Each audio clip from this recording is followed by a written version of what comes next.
Bonjour mes chers élèves. Aujourd'hui, on va voir tous ensemble une leçon de lecture. Il s'agit bien de l'activité qui figure sur le manuel parcours à la page 111. Alors, je parle bien de ceux qui travaillent avec le manuel parcours. Alors, le titre de cette leçon, c'est Dégager la structure narrative en 5 étapes. Alors, le texte sur lequel nous allons travailler, c'est Le Voyage en Amérique. C'est un extrait d'une nouvelle qui s'intitule Le Voyage en Amérique de son auteur Chateaubriand. Bien. Alors, avant de passer directement à l'explication, nous devons tout d'abord avoir une définition de récit. Qu'est-ce qu'un récit? Alors, le récit vient du verbe raconter. Qu'est-ce qu'on raconte généralement? On raconte une histoire. Alors, le récit, c'est une histoire que l'on raconte dans un ordre précis. Et quand on dit un ordre précis, c'est-à-dire on doit suivre certaines étapes, à savoir les étapes qu'on va voir tout de suite. Alors, cette leçon, je crois que vous l'avez déjà vue. Alors, les étapes de récit sont la situation stable, l'élément perturbateur, les péripéties et la solution et finalement la situation finale. Concernant la situation stable, généralement l'auteur précise ou bien présente trois éléments essentiels: le temps, le lieu et les personnages. Alors pour ce texte que vous avez à la page 111, le temps c'est le mois de juillet, c'est-à-dire pendant l'été. Le lieu c'est en pleine mer. Et les personnages, alors quand on parle de personnages, c'est le personnage principal et les personnages secondaires bien évidemment. Alors, vous avez le narrateur, c'est le personnage principal, le maître d'équipage, ou bien le capitaine, les passagers, les matelots et les requins. Vous vous souvenez bien, les personnages peuvent être soit des personnes, soit des animaux ou des objets. Ensuite vient la deuxième étape, c'est ce qu'on appelle l'élément perturbateur. On l'appelle aussi l'événement inattendu ou bien imprévu. Alors, qu'est-ce que l'élément perturbateur? C'est un événement qui vient perturber la situation stable.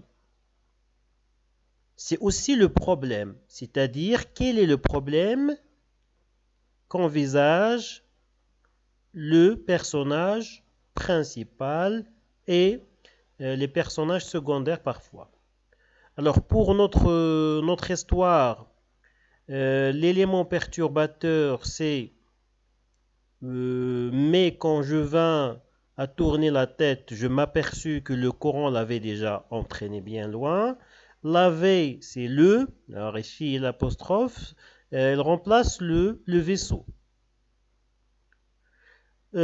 Pour l'événement perturbateur ou bien l'élément perturbateur, elle est marquée par un indicateur de temps, alors, comme soudain, tout à coup, quand, etc.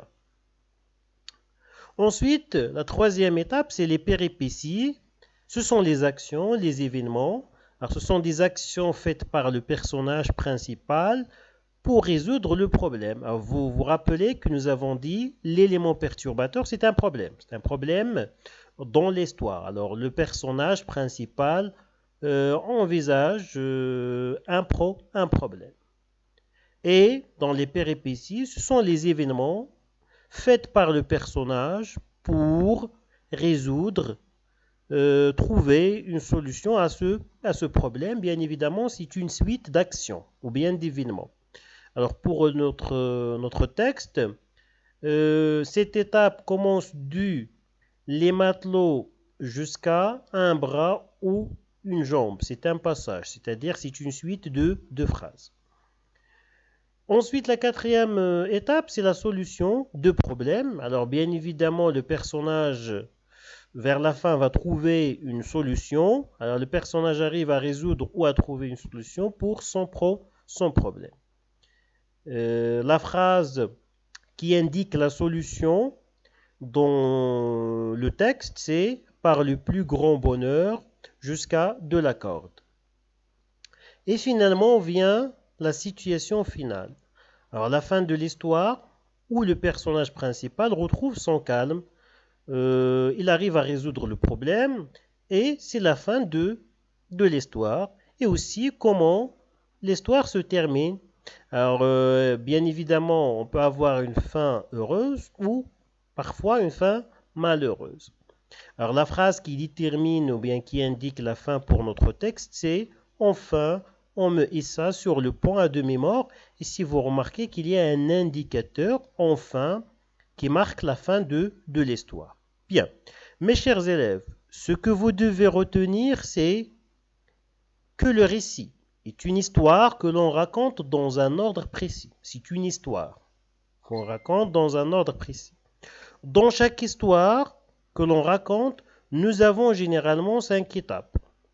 La situation stable, l'événement perturbateur ou inattendu. Alors faites attention pour la situation stable, parfois on l'appelle la situation initiale, c'est-à-dire de début. L'événement perturbateur ou bien l'élément perturbateur ou inattendu ou imprévu, c'est la même chose. Les péripéties ou les actions, la solution de problème, bien évidemment, et finalement la situation finale. Alors, vous pouvez faire un exercice à la page qui figure sur votre livre, à la page 122. C'est un texte, c'est une nouvelle qui a le titre de « La nuit dangereuse ». Alors, essayez de lire le texte plusieurs fois et par la suite, vous complétez le tableau suivant. Alors ici, vous avez étape de la nouvelle, voilà, les 5 étapes que nous avons vues, et la partie ou passage qui correspond à chaque étape. Quand on dit partie, ça peut être un paragraphe, ça peut être une phrase ou un passage, c'est-à-dire une suite de phrases. Alors mes chers élèves, je vous souhaite bonne fin de journée et à la prochaine leçon.